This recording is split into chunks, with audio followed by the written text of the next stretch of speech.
Good afternoon, everyone. Hope everyone can hear me. So today I am here to present two real-life cases of AI in manufacturing. Now, if you look at the board, it is talking new. So why am I saying that these two use cases which I am going to talk about, or the case studies, if you may call it, are new? Now, if you look at the literature of Industry 4.0, is heavily biased towards predictive maintenance.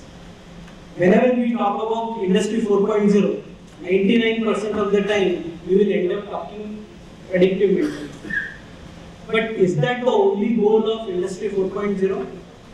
I don't think so. In my opinion, Industry 4.0 is about changing the way we do the business. It's about creating new business models. It's just not about asset. It goes way beyond assets. Of course, assets do contribute to the overall scheme of things. But life is beyond assets, also exists in Industry 4.0. So these two use cases I am going to talk about are really not asset-centric. They are more about way beyond assets. So let me start. But before I go into the use case part, let me just share with you, because the agenda of today's call is to share my experience when I am doing the implementations on the manufacturing shop floors, what it takes to implement, right? So one trend I want to highlight here and share with you is that the time where people were talking about Industry 4.0 IIoT platforms as such, especially for large organizations, people have already implemented platforms. Now the trend or the demand which is continuously coming is, where is the ROI? And ROI with platform-centric approach is becoming difficult day by day. Why am I saying that? Because platforms are allowing you to have connectivity from different source systems. It allows you to create, some algorithms, etc.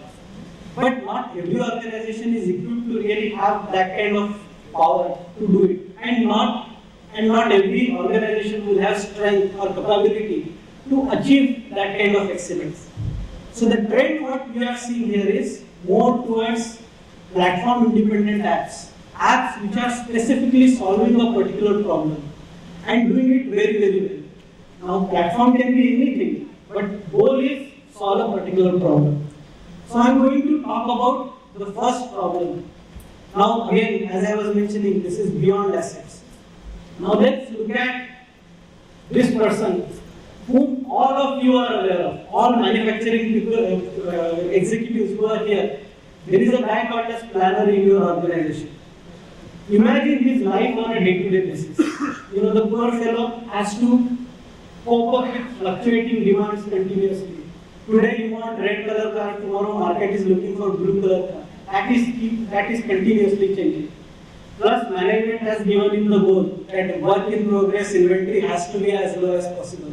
Capacity has to be maximum, production has to be maximum. As well as he has to deal with such a complex mix. For example, there are so many products available in the market and each manufacturer is having 20 to 30 SKUs. If this is not enough, that person has to take care of delays on the shop floor as well. For example, few machines suddenly became down, even though you had a preventive maintenance schedule, you still have 2 machines down. Resources did not come because of Diwali holidays. And then there are 2 events on the shop floor that your actual execution took more time. How to deal with these scenarios? So what does this person do? In the Excel sheet, he keeps on getting the data. He would create another plan which is suiting the needs of the production manager as well as management. But is that the most optimized plan? I don't think so. Why?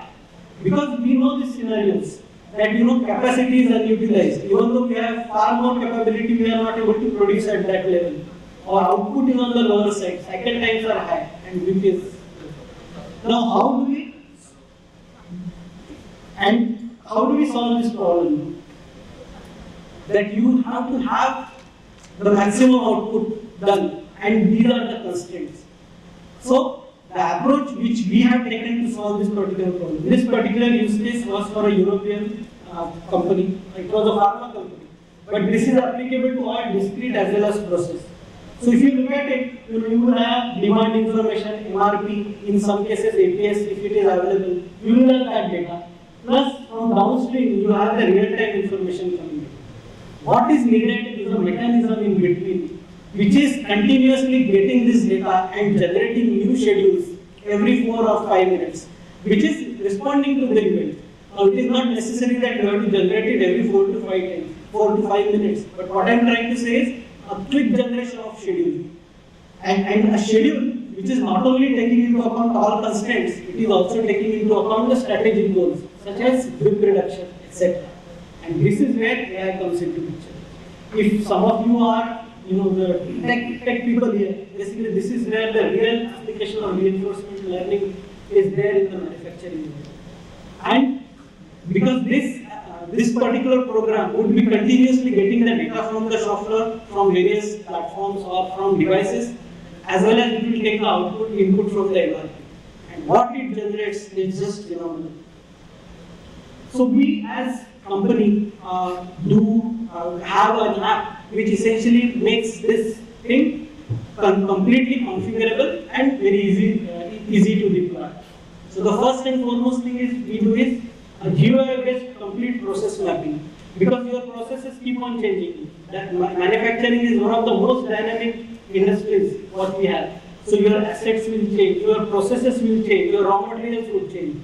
So we have an ability to generate this kind of graphical interface for the process, then defining different constraints. While defining the processes, you define the different tasks which are associated, how much time it takes, what are the skill set of the people who are needed to perform a particular task, how much is their, how good is their shift pattern, etc.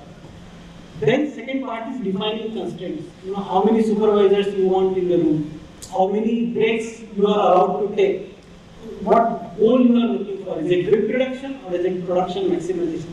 There are plethora of constraints which can be configured here. And lastly, this is what it generates. Every generation of a new event or manual generation will generate a very detailed plan at each product level for each of the assets, for each of the line, and it will exactly tell what operator, which operator should be assigned where, etc. to the lowest possible gain. You can do the planning at 1 minute drain or probably 5 hours drain. That is very easily possible. And this is precisely what we did for our European customer.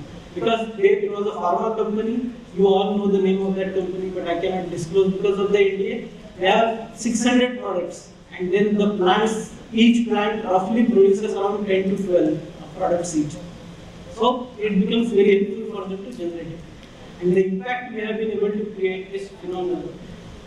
The amount of capacity utilization, I am talking about 9%. These are unheard numbers. Because now the AI program is able to squeeze in all inefficiencies and then maximize the capacity without doing any capital investment. This is the power of real AI. And this is way beyond asset.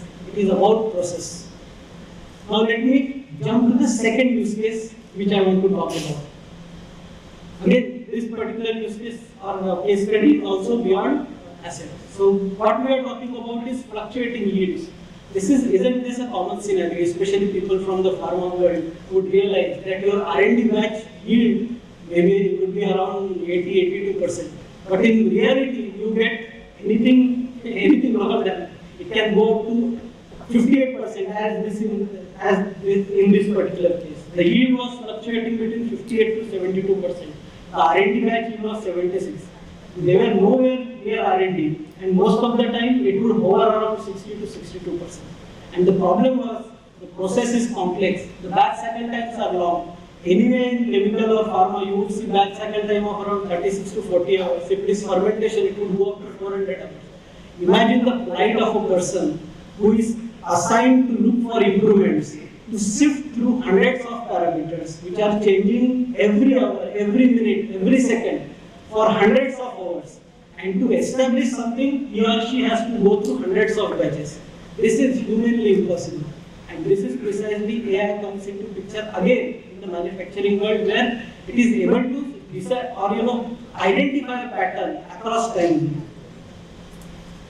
Impact, as I was mentioning, because processes are complex, you have fluctuating batch, and the worst part is you don't know why, which is the most frustrating part. Suboptimal production, quality issues, and rejected batches.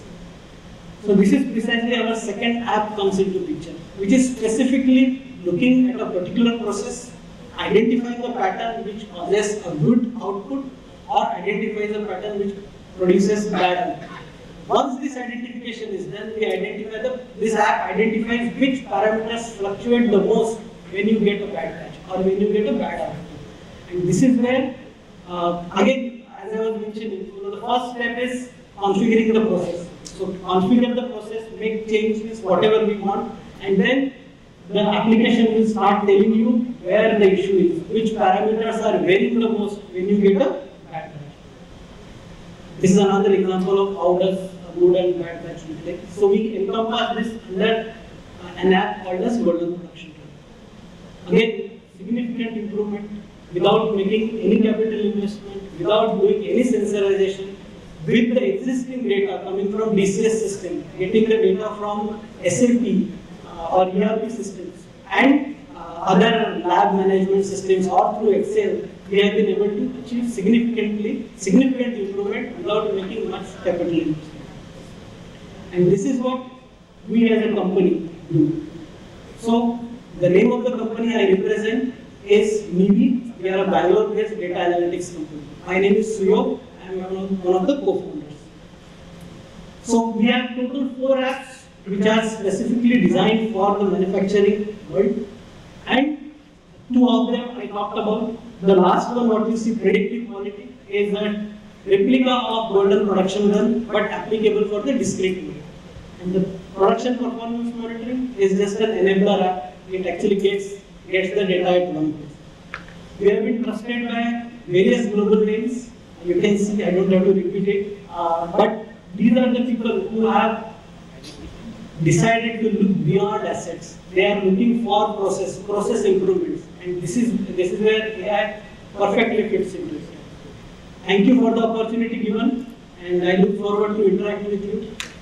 We are my team and myself as session leader. Thank you very much.